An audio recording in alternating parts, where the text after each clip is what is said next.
মাত্র 1 বছর আগের কথা। পৃথিবীর অগণিত মানুষকে নাড়িয়ে দিয়েছিল আটলান্টিকের গভীরতায় ডুবে যাওয়া ডুবোজান টাইটান। টাইটানিকের ধ্বংসাবশেষ দেখতে গিয়ে মৃত্যুর মুখে পতিত হয়েছিল 5 জন সাহসী পর্যটক। তাদের সেই করুণ পরিণতি আজও মানুষের মনে তাজা। এই দুঃখ কাটতে না কাটতেই আরও এক ধাক্কা। এইবার ডুবে গেল টাইটানিকের নির্মাণকারী সংস্থা হারল্যান্ড অ্যান্ড উলস। 2024 সালের 16 সেপ্টেম্বর এই বিখ্যাত ব্রিটিশ জাহাজ নির্মাণকারী সংস্থা নিজেদেরকে দেউলিয়া ঘোষণা করেন।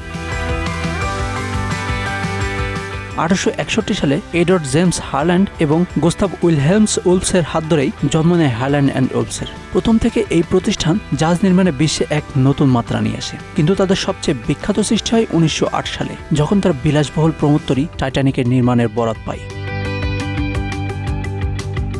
টাইটানিক ছিল এক বিস্ময়কর সৃষ্টি, যা নিয়ে নির্মাতা সংস্থা ঘোষণা দিয়েছিল এটি ডুববে না, স্বয়ং ঈশ্বরও এই জাহাজটিকে ডোবাতে পারবে না। কিন্তু ভাগ্যদেবী যেন হেসেছিলেন তাদের অলক্ষ্যে।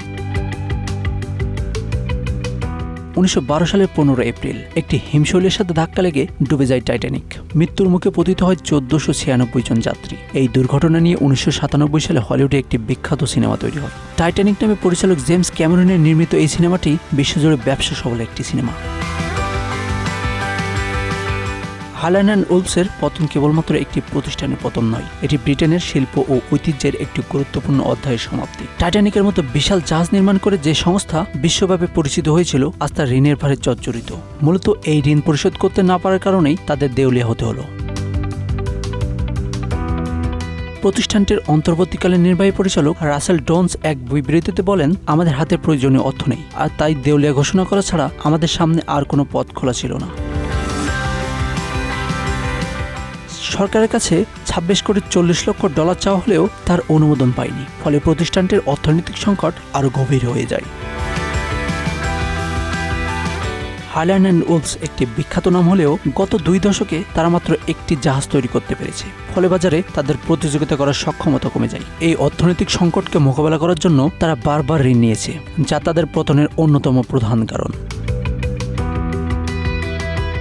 হারল্যান্ড অ্যান্ড উলসের দেউলিয়া হওয়ার ঘটনা কেবলমাত্র জাহাজ নির্মাণের ক্ষেত্রে নয়, এর প্রভাব ব্রিটিশ নৌবাহিনীর বর্তমান প্রকল্পগুলোর উপরও পড়ার আশঙ্কা দেখা গিয়েছে। যদিও প্রতিষ্ঠানের তরফ থেকে জানানো হয়েছে যে তারা ব্রিটিশ সরকারকে 3টি যুদ্ধজাহাজ নির্মাণে সহায়তা করবে, তবে ভবিষ্যতে প্রতিষ্ঠানের পুনর্গঠন নিয়ে প্রশ্ন থেকেই যায়। 2019 সালে প্রথমবারের মতো হারল্যান্ড অ্যান্ড উলস আর্থিক সংকটে পড়ে। তখন সরকার প্রশাসক নিয়োগ করে পরিস্থিতি সামাল দিয়েছিল, কিন্তু সেই চেষ্টাও শেষ পর্যন্ত ব্যর্থ হয়েছে। এবার প্রতিষ্ঠানটি সম্পূর্ণ দেউলিয়া হওয়ার দিকে এগিয়ে গেল। এই প্রতিষ্ঠানটি শুধু টাইটানিক নয়, আরও বেশ কিছু গুরুত্বপূর্ণ জাহাজ নির্মাণের সঙ্গে জড়িত ছিল। এর মধ্যে রয়েছে RMS অলিম্পিক, HMHS ব্রিটানিক এবং ব্রিটিশ রয়্যাল নেভির জন্য HMS বেলফাস্টের মতো জাহাজ। কিন্তু বর্তমান সময়ের চাহিদা ও প্রতিযোগিতামূলক বাজারে টিকে থাকতে না পেরে এই ঐতিহ্যবাহী প্রতিষ্ঠান অবশেষে ঝুঁকে পড়ে দেউলিয়া হওয়ার দিকে।